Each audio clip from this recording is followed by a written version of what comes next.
Okay, here is basically the strategic management process. I wonder if you can see that. Vision, mission, goals and objectives, implementation, and assessment and evaluation. Sorry, the fan is blowing the page around. So a vision mission is the grandest definition, the grandest view, pardon the pun, of what our organization is and will be throughout the course of its foreseeable life. So the goal of the vision for an organization is to have something, number one, I always like to say, that's morally worthy of its constituents, the people working there and the people who own it, whether that's stockholders or someone else. The organization has to have some fiber. It has to have a real life and a meaningfulness to it. You can make pens and have a great vision for your organization.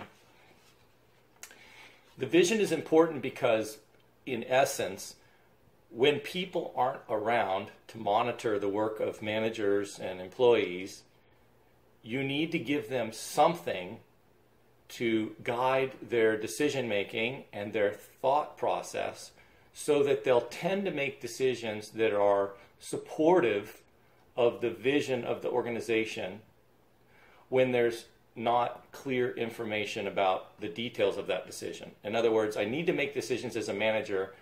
All I do know is that in the absence of more direction from other people, I want to make decisions that are leading us toward the fulfillment of that grand vision for our organization. So if our vision is to create world-class products, some language like that, and I'm part of a product development team, then I know that what the decisions I need to make need to support the notion that these need to be world-class products, not copycat products, not necessarily use of old technology, but probably the use of new cutting-edge technology. And no one needs to tell me that if I understand the vision of the organization. So the vision is known to everyone. It also represents us. So to the outside world, our vision and mission statement is known. Oftentimes it includes, maybe not legitimately, but oftentimes vision statements talk about the value of customers and needing, being world-class at meeting their needs, wants, and desires. An admirable phrase, but often probably not effective in an organization. The goals and objectives are simply plans, means by which we can achieve that vision. So the goals and objectives feed into and support the vision mission of the organization. If they don't, then they're misaligned and they won't lead the organization along the right course. So the vision mission is like saying our company is headed southeast. I know south has connotations, but northeast. That would be northwest. Northeast, I don't know if it reverses it for you on the video. But anyway, this is northeast to me. And so when a manager's making decisions, they can say, well, in lacking any further information, I have to make this decision kind of in a vacuum here. I don't have people monitoring all that I do. I'm going to make a decision like this because it is consistent with what we are as an organization and what we aspire to be. So goals and objectives are aligned with the vision mission. They come from or are derived from and need to be consistent with the vision mission of the organizations. Once you have the goals and objectives, those are translated into functional areas like accounting and marketing and so forth, and then they get implemented. So implementation is the getting it done, doing it part.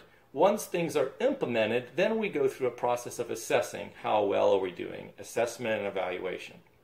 Now, on the bottom of this, I don't know if you could see it last time, I'll show it one more time. The assessment and evaluation results don't feed into the vision mission. The vision and mission of an organization are static. They are constant. An organization's identity is literally rooted in the vision for who they are and who they will be in decades to come. And you can't simply change that every 3 months because your assessment and evaluation indicates that you've either exceeded your expectations or not met your expectations, fallen short. what you do when your assessment and evaluation results indicate that you're not on track, you're not where you expected to be, is you revisit your goals and objectives. You see the line at the bottom, that feedback goes from the evaluation over to the goals and objectives. And you modify your goals and objectives in light of how you're doing. So if your goals and objectives were to be a market leader by some year in the future, and you have that broken down into quarters, how you'll be doing, and the metrics come in, the information comes in that you're not on track at all, then you might change your goals and objectives.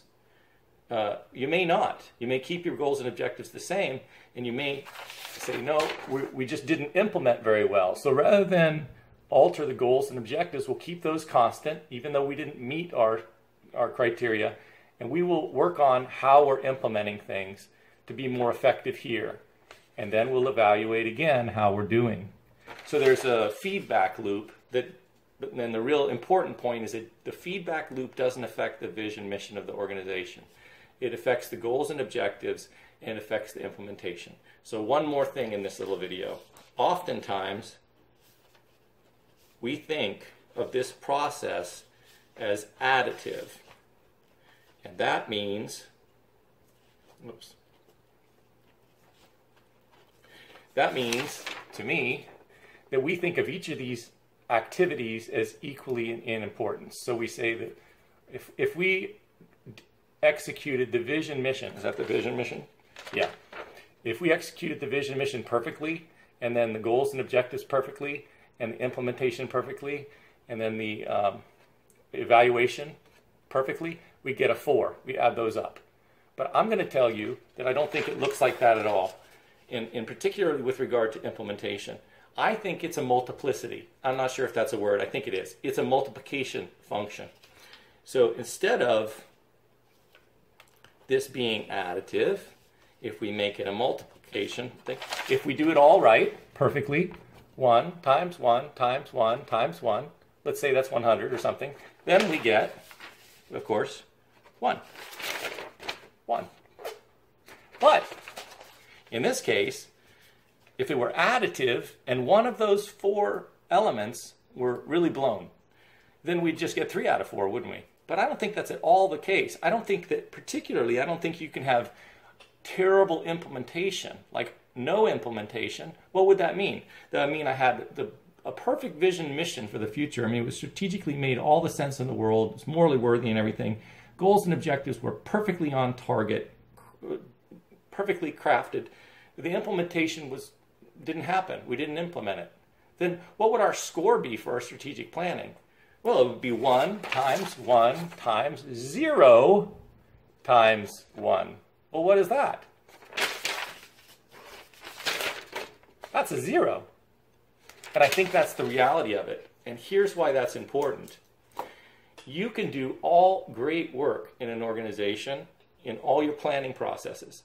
But if you don't share that information effectively, like I was talking about in a previous video, in digesting it from the strategic level all the way to the operational level, to the people who are actually doing the work, if they are not able to or willing to implement it effectively, then you have big trouble. So all planning processes always need to focus on the human capital in your organization. Do you have the skills and the willingness of your workforce? Are they willing and able to engage in these activities to fulfill this vision of the organization?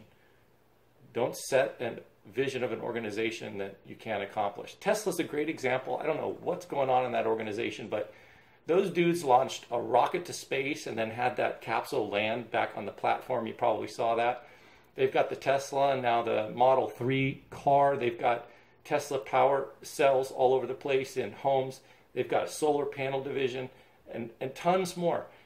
You can't have that kind of vision for the future and set those kinds of goals and objectives unless you have a workplace who's able and willing to fulfill that. It just won't happen.